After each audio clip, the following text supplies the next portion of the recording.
Britain's royal palaces.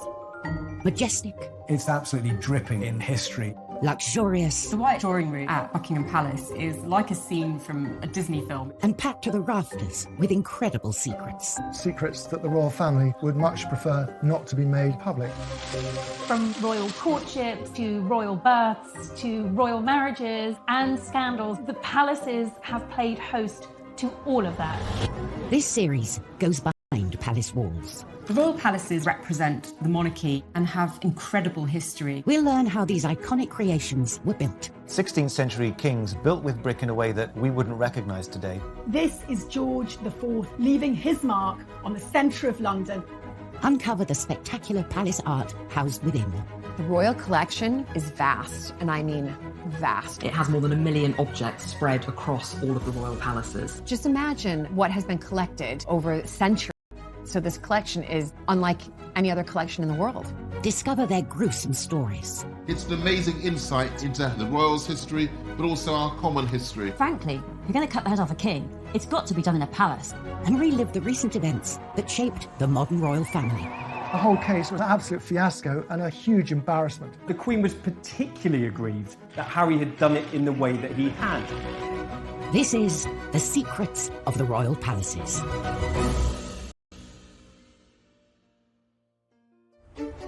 This time, royal security under the spotlight as the Queen gets locked out of her own palace. Nelson's Gate wouldn't open, and the Queen was actually kind of locked out of her own house. One of our most loved royals is revealed to the world at Balmoral. The impact of these pictures was massive. They went around the world. We explore the blueprints for the most famous royal palace in the world. Every one of those rooms is a glitzy show-off piece. And discover it has unwanted house guests. Buckingham Palace has definitely got a rat problem. And we reveal the secrets of one of its historic royal coaches. The coach isn't just a way of getting the Queen from A to B, it's a time capsule of British history across the ages. Royal palaces are found in every corner of the UK, from Balmoral and Holyrood in Scotland to Windsor and Kensington Palace in England. There's no doubt that the royal residences are unrivaled, I think, around the world. You know, you have centuries of tradition, priceless artefacts, really important pieces of British heritage on display, and I think we're very lucky to have them. And the history and heritage continue inside the palaces as well, as they also house thousands of priceless treasures. Largest collection of art and furniture and beautiful treasures in the whole world. It's really effectively all of the things that have been collected by monarchs over the years. So therefore it's a brilliant collection that reflects our nation's evolution and historical significance. The Royal Collection tells us amazing things about the last 500 years of British and world history. But at Kensington Palace, one of the most historically important artefacts is hidden in plain sight. The weather vane sits on top of Kensington Palace.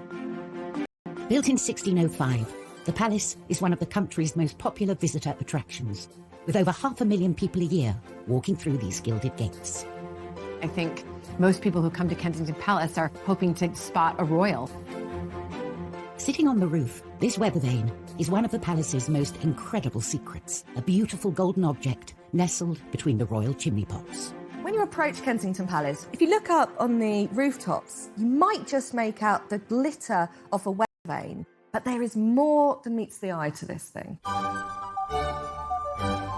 In 1689, the new monarch, William III, and his wife Mary, picked Kensington Palace as their home. These were turbulent times. Crucial battles were being won and lost on the high seas. Everyone was looking for an advantage, and this unassuming weather vane would become William's secret weapon.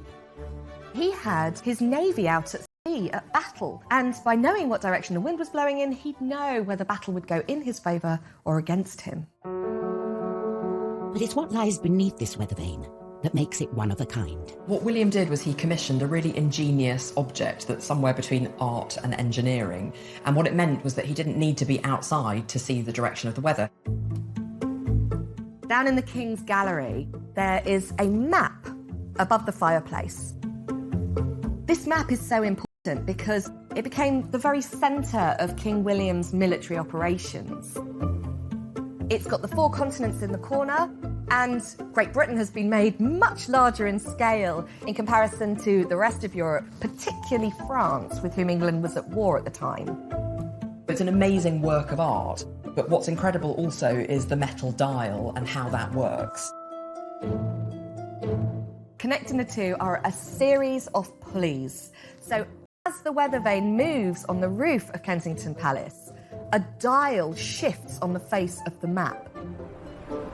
Instantly, William could see the direction of the wind and plot his next military manoeuvre on his map. It was a game changer, giving him a crucial edge over the enemy.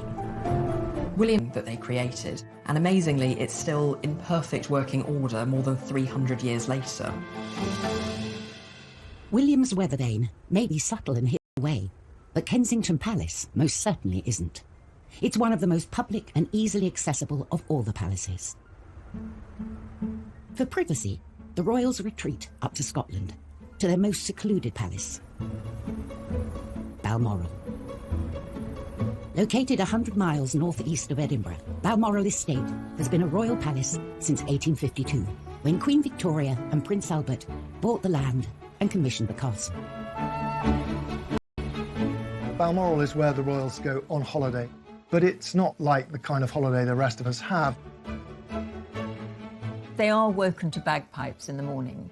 They are piped into dinner in the evening. They dress up for dinner in formal clothes. It's quite a rigid life, but between those markers during the day, there is enormous freedom. It's the one palace they can almost guarantee privacy, which is probably why so many royal relationships have blossomed there. The Duke and Duchess of Cambridge spent time there when Kate was first being introduced to the family. But probably the most famous Balmoral romance happened in 1980.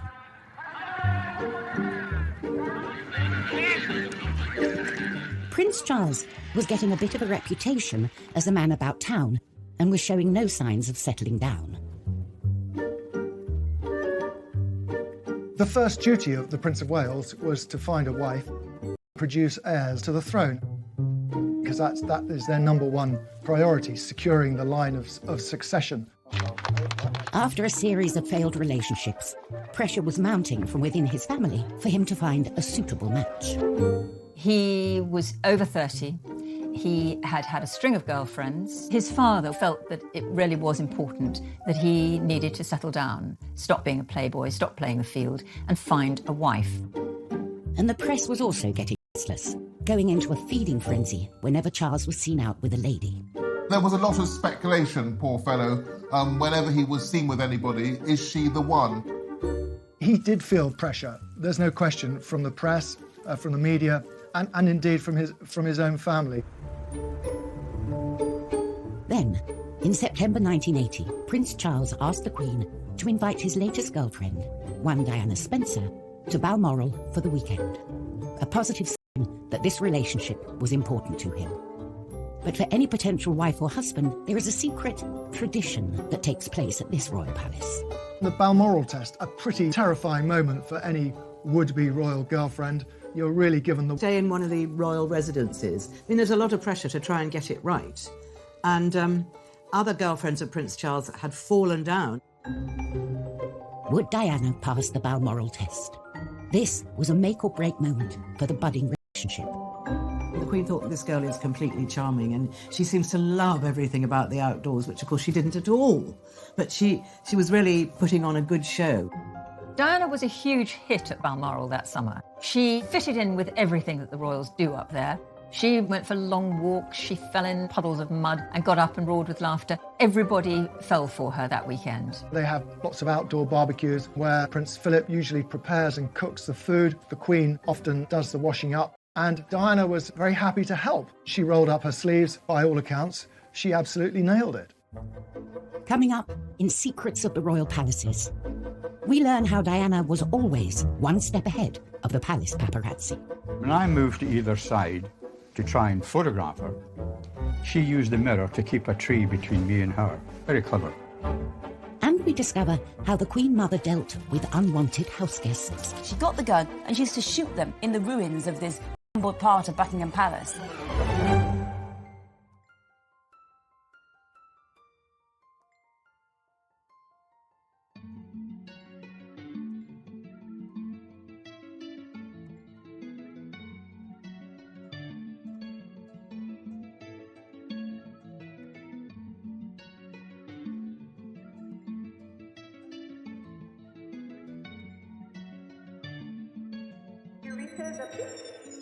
Oh my god.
Oh my god.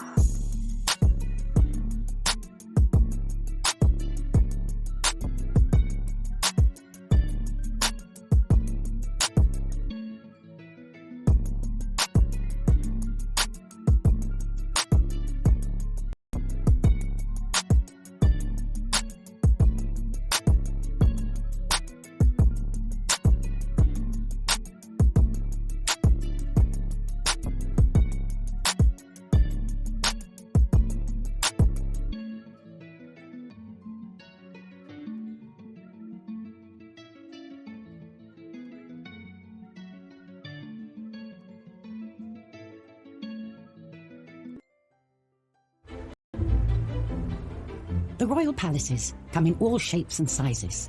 Some are opulent and luxurious, while others are more homely and simple.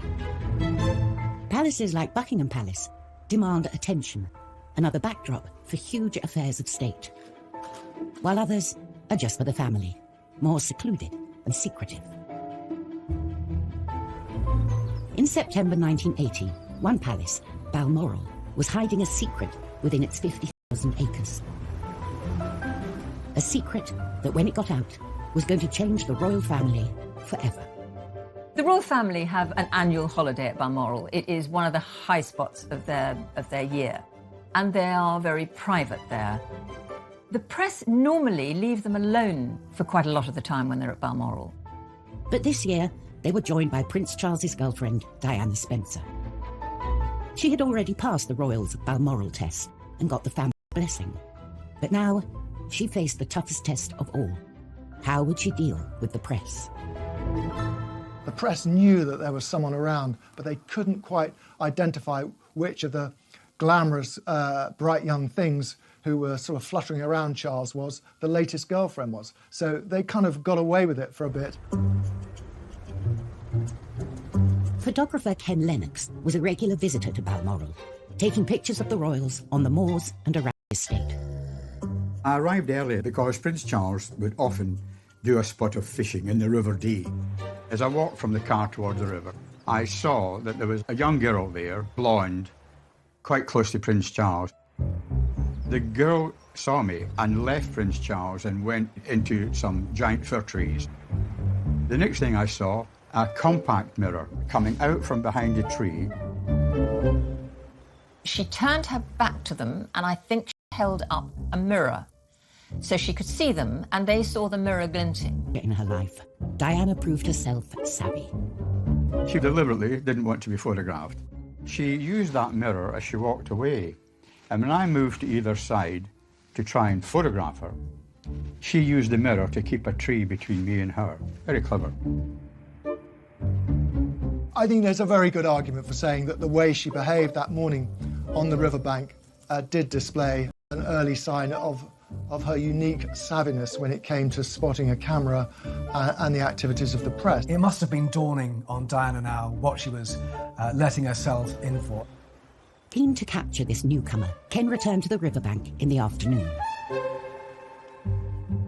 A Range Rover arrived, and I saw the girl again. And this time, she turned and looked at me.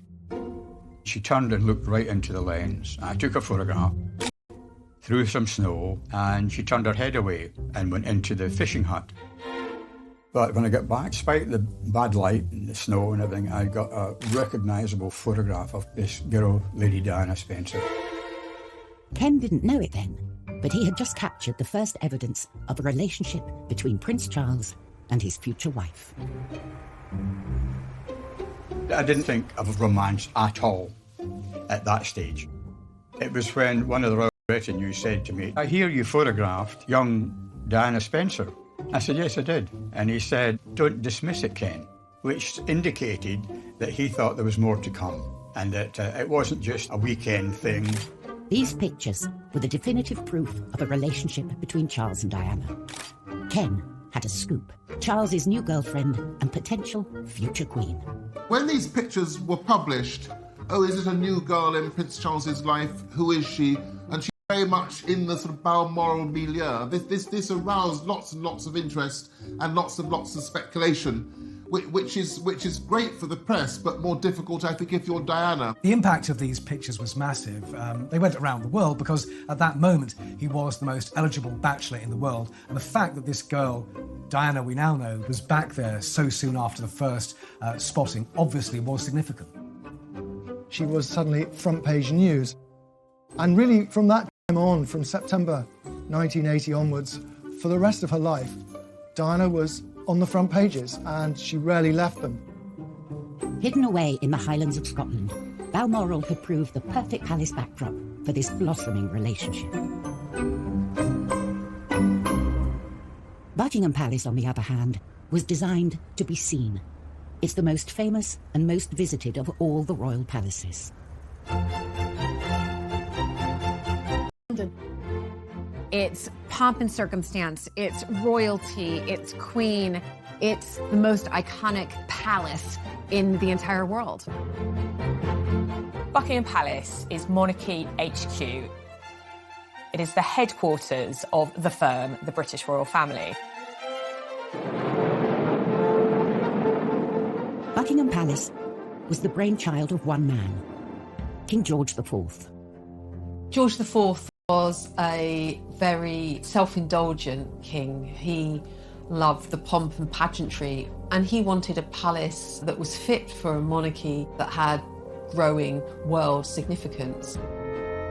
When George IV came to the throne in 1820, Royal HQ was St. James's Palace. In his eyes, it was old-fashioned and cramped. So he set his sights on a royal building 2 miles down the road, Buckingham House. George felt it was a building he could transform into a palace worthy of someone of his status. This was transformative. It was entirely new. He wanted to recast Buckingham House into a building on a European scale. And there was only one architect who could execute George's grand ambitions to build the ultimate palace: John Nash.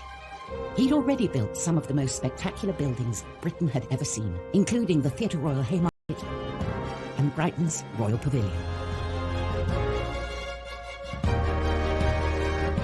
George IV, the showman, always wanted to show off, and Nash was the man to do it for him. Nash had turned the middle of London into a theatrical promenade. He was ingenious. Nash set about transforming Buckingham House into George's vision of a royal palace, doubling the main block in size and massively enlarging the rest. This is George IV leaving his mark on the centre of London. But only part of Nash's exterior remains today, and it is only seen by a privileged few. For those lucky few invited to a garden party, say, there is an opportunity to see the rear elevations. Yellowy sandstone, sloping down to lawns, and beyond them, gardens, a lake. It's a neo-French classical style. And it's now, of course, hidden from public gaze. However, the back of the palace was relatively dull in comparison with George and Nash's plan for the front. The pièce de résistance was Marble Arch. The arch was built in front of the palace as its grand entrance. A marble from Italy. Every time the monarch swept through there, it would be with an imperial grandeur. But unfortunately, George never did get to sweep through the arch. He died in 1830, aged 67, before his grand palace was completed. The first monarch to move in was Queen Victoria in 1837, but she felt the palace wasn't big enough and started a major expansion project. She added an east wing. She basically needed more room for the kids. And the first casualty of her build was George's Marble Arch. This arch was basically in the way. It needed to be moved for her to extend the palace. Marble Arch was painstakingly moved, stone by stone, to its current location at the end of Oxford Street. Marble Arch used to be the entrance to Buckingham Palace. Now it's sort of in a busy roundabout. It must have been something of a heartbreaker of a job to dismantle something and then rebuild it for no purpose. As what? A folly, an eye-catcher? It just sits there. It was a monument that no one really wanted. But for all Buckingham Palace's pomp and grandeur, it's been hiding a secret for centuries. A secret it would very much like to get rid of. Rats. Buckingham Palace has definitely got a rat problem. When Queen Victoria moved to Buckingham Palace, Queen, she was shocked by how many rats there were. The rats treated Buckingham Palace like their own personal playground, and when Victoria moved in, she tried to put a stop to it, and really it ended up being a bit of a battle. It got so bad that Victoria had to appoint her own rat catcher. And this was Jack Black, whose title was VR, Rat and Mole Catcher to Her Majesty.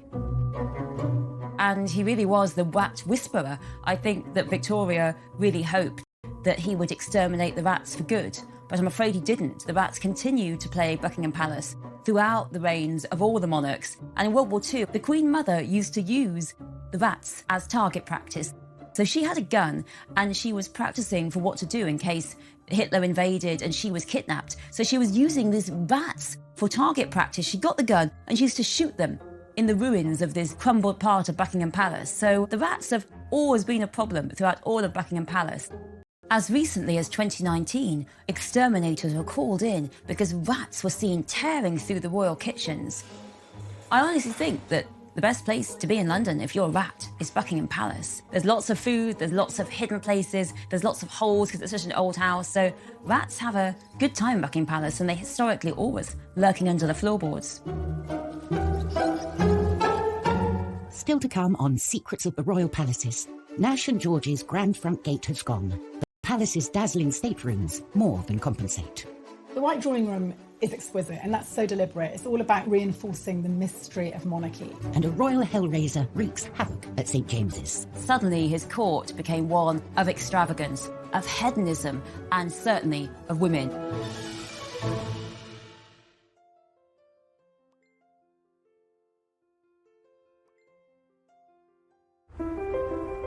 The British royal palaces are as individual as the monarchs they house. For good or ill, these palaces were lived in by the people that were ruling over us going back over 1,000 years. So they're an insight into the history of the country, into the archaeology, into the domestic practices, and it's incredible insight into everybody's history. The palaces can change as often as the monarchs, falling in and out of favour, being bought, sold, demolished, or extended. But some extensions are more famous than others. When you think of Buckingham Palace, you actually think of the balcony. Ask anybody across the world, and the landmark they want to go see the most when they come and visit is the infamous balcony. For over a century, it's been the focal point for our national celebrations. It is the place where the royal family and the people connect. Walking out there and seeing the crowds of people cheering must be overwhelming. This stone platform has become the place where we welcome new monarchs and celebrate royal marriages. On this balcony, some traditions have been shaped by popular demand. Prince George of Kent and Princess Marina became the first royals to wave to the crowds in 1934. And in 1981, Prince Charles and Princess Diana bowed to the crowd cheers and became the first newlyweds to kiss on the balcony. A tradition that continues today.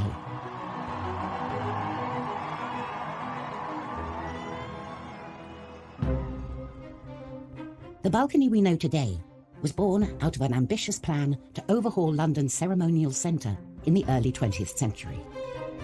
Architect Aston Webb not only gave the palace a new front of Portland stone, but also widened the Mall and created Admiralty Arch. I think if George IV had seen Buckingham Palace today, he'd say, "That's what I was talking about." It starts with a version of Marble Arch. Then the Great Road of the Mall frames a processional view of Buckingham Palace. And then he guides your eye to the very centre by setting underneath the focal pediment a balcony. And the royal family themselves become the very focus of the end of this long parade of greatness. But when Webb began work, Buckingham Palace didn't have a balcony at all. The facade presented to the world was one that could have been the front of a hotel or railway station or one of London's clubs. To transform Buckingham Palace into a more suitable seat of power, Webb naturally turned to Stockport. If you were to take the main part of Lyme Park in Cheshire and just glue it on, you wouldn't be far off what you're looking at today. George V oversaw Webb's work. He made sure that the palace's balcony was front and centre, so that it could be used on occasions when the king and other members of the royal family wished to show themselves to the people.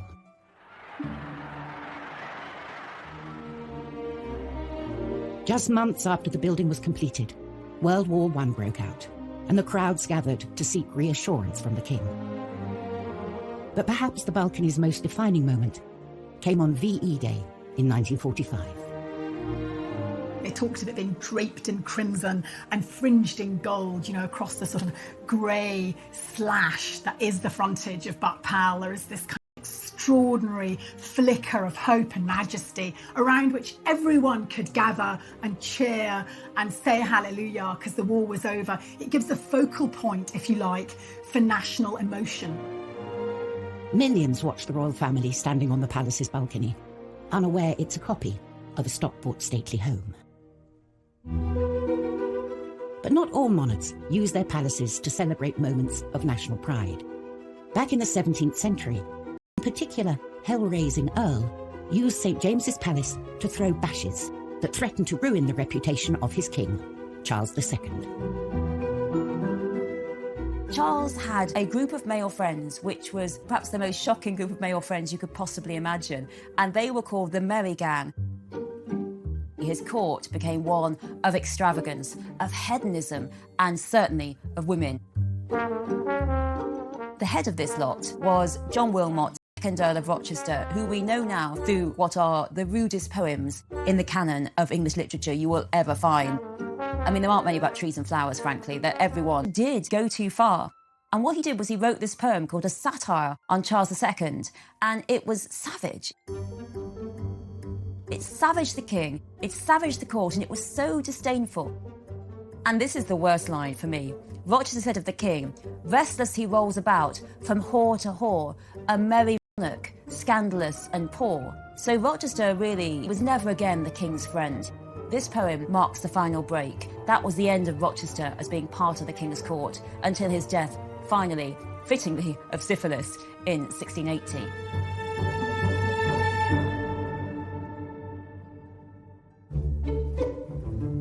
When royal palaces aren't being temples to debauchery, they're normally used as working buildings, the offices of the monarchy. Buckingham Palace is the Queen's main work address. It's here she spends most of her weekdays, carrying out the duties of state. But most Thursdays, she gets to get away from the office and travel up to Windsor, the palace she thinks of as home. Windsor Castle is the Queen's favourite of all of the royal residences. It is the one place that she considers home. Windsor is the one that means the most to her. It's a journey that's made most weeks and should run like clockwork. It's all about communication. When Her Majesty leaves Buckingham Palace, they will choose a route and through an encrypted system will inform Windsor Castle that Her Majesty is on way and that the ETA is roughly half an hour or whatever. But on the 5th of March, the Queen turned up at one of the palace's many side entrances, ready to start her weekend, only to find the gates of the castle firmly shut. The convoy arrived at Nelson's Gate in Windsor. It wouldn't open. And the Queen was actually kind of locked out of her own house.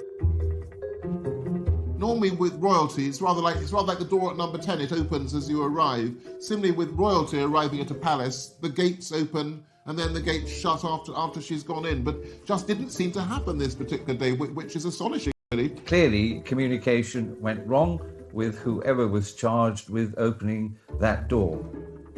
The Queen, who values punctuality, can be seen looking very fed up in the back of her car with one of her dogs for company. Passers-by were taking pictures and kind of laughing because there was the Queen kind of sat there like a sitting duck. It's all rather embarrassing. Unfortunately, the gates of the castle remained shut, even after a little gentle persuasion from one of her protection officers. One of the bodyguards got out, a female bodyguard. I think they... With the gates not budging, they had no choice but to try something else. When the Queen is in a motorcade, you have to keep moving. You never ever want to stop. That's why they sail through red lights and they've got police outriders, because the moment the car with the principal stops, they're a sitting target. So the protocol is always to keep moving. I would imagine temperatures went up somewhat, but you are trained to look at Plan B and Plan C if necessary. The cops had to do a U-turn.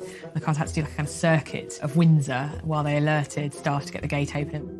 Thankfully, after a quick trip around the block, her security team managed to contact the castle and inform them they had a rather annoyed monarch waiting to get into her own house. Whether they were embarrassed, I don't know. Whether they were angry, possibly. The Queen always says, famously, get it right. I don't imagine the Queen would have personally given them a rocket, but perhaps the message would have come down that one was not amused.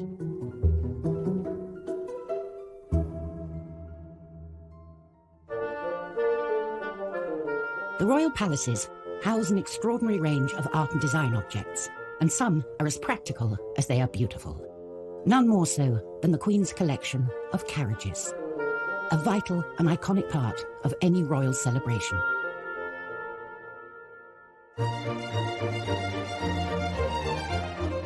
These carriages are usually reserved for big occasions, coronations, state visits, royal weddings, or the opening of Parliament. The royals have to use these carriages because it's tradition.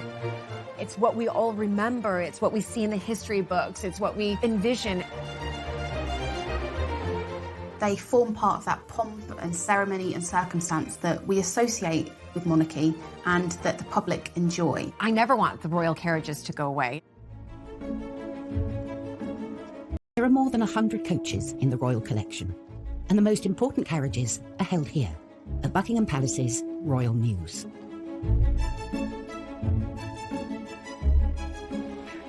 The newest coach on the Mews is the Diamond Jubilee State Coach, which made its first appearance in 2014 as the Queen set out from her palace for the state opening of Parliament. The Jubilee coach looks really like a kind of classic fairy tale coach. Black and gold. It's got all the symbols of monarchy. It's more than 5 metres long, it's 3 metres high, and it needs 6 horses to get it going.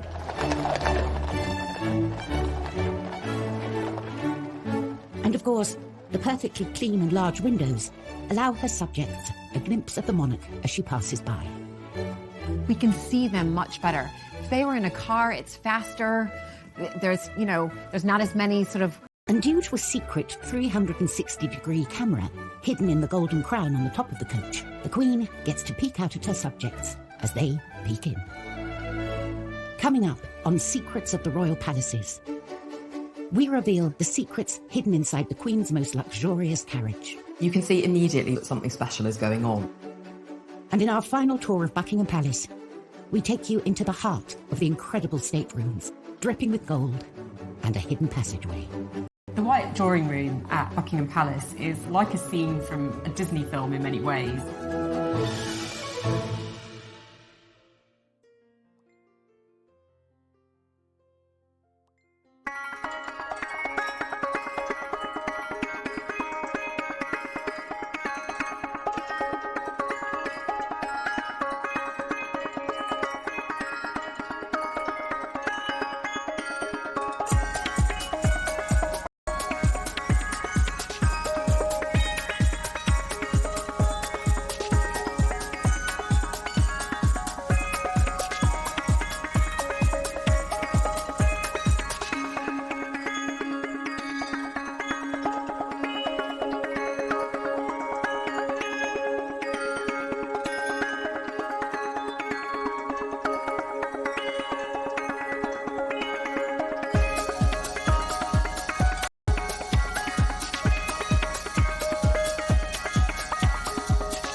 Which is on the Mews at Buckingham Palace, had its first public outing in 2014. The coach, made in Australia, was originally designed for the Queen's 80th birthday in 2006. The coachmaker was a man called Jim Frecklington, and I think it's fair to say he was an obsessive. He had actually already designed a coach for the Queen. That was the Australian state coach that was gifted to her in 1988. But with this, he wanted to do something even more extraordinary. Frecklington wanted the coach to be history personified and packed with historic artefacts. You can see immediately when you look inside the coach that something special is going on. It's got this incredible patchwork of different small wooden panels. There's a piece of Canterbury Cathedral, there's a piece of Carnarvon Castle, there's something from 10 Downing Street, you've got something from Henry VIII's flagship, the Mary Rose, there's even something from the apple tree that Isaac Newton sat under. The handrails are a very personal touch for the Queen because they come from the decommissioned royal yacht Britannia.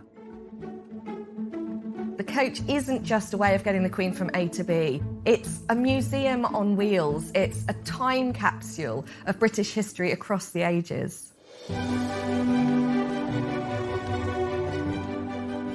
All in all, it took nearly a decade and the combined efforts of 50 craftsmen to complete the coach and ship it to the UK, missing the Queen's 80th birthday by 8 years. But the final result is truly extraordinary. Ultimately, it wasn't just made to be this wonderful plaything. It's actually a serious working piece of equipment. So it's very much a working work of art. And with its elegant combination of glamour, history, and modern convenience, it's a coach well worthy of its place in Buckingham Palace's Royal Mews. From a vast expanse of Royal Mall to the imposing 20th century facade of Buckingham Palace, it's all about showing off.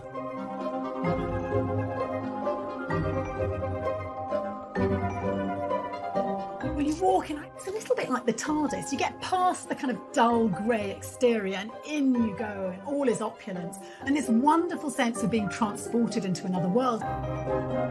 George IV and his architect John Nash transformed what was Buckingham House into this most famous of royal palaces. Guests enter the Grand Hall and make their way through to the Grand Staircase. The Grand Staircase is a double-legged staircase that sweeps up to the first floor apartments. If you look up to this glass ceiling, it's almost like God is shining down on you. And of course, lest we forget, and I'm sure George IV never forgot, royalty, especially, was regarded as God's appointed messenger on earth, the divine right of kings. After the staircase, visitors arrive at a series of state rooms.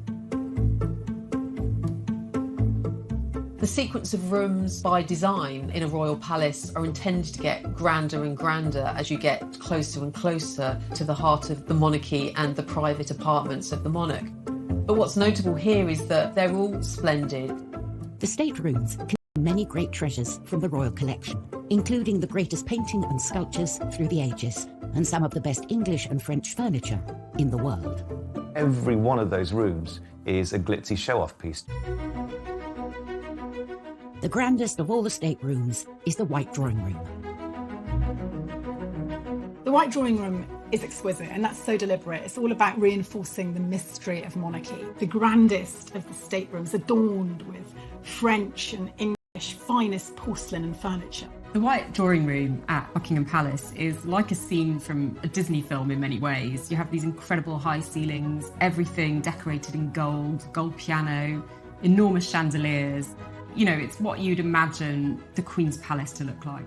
This room holds a palace secret. If you look very carefully, there are two mirrors, and one of them is just a chink ajar. And if you ask very nicely, someone might show you that it actually opens slightly. And that is the way that the Queen accesses her private apartments. The Queen enters from her royal closet, and out she pops, there to be presented among the chosen few. So really, Nash did us proud, or rather, did her proud. With no expense spared, Buckingham Palace has been wowing kings, queens, presidents, and the public for hundreds of years. It's the quintessential palace in the heart of London.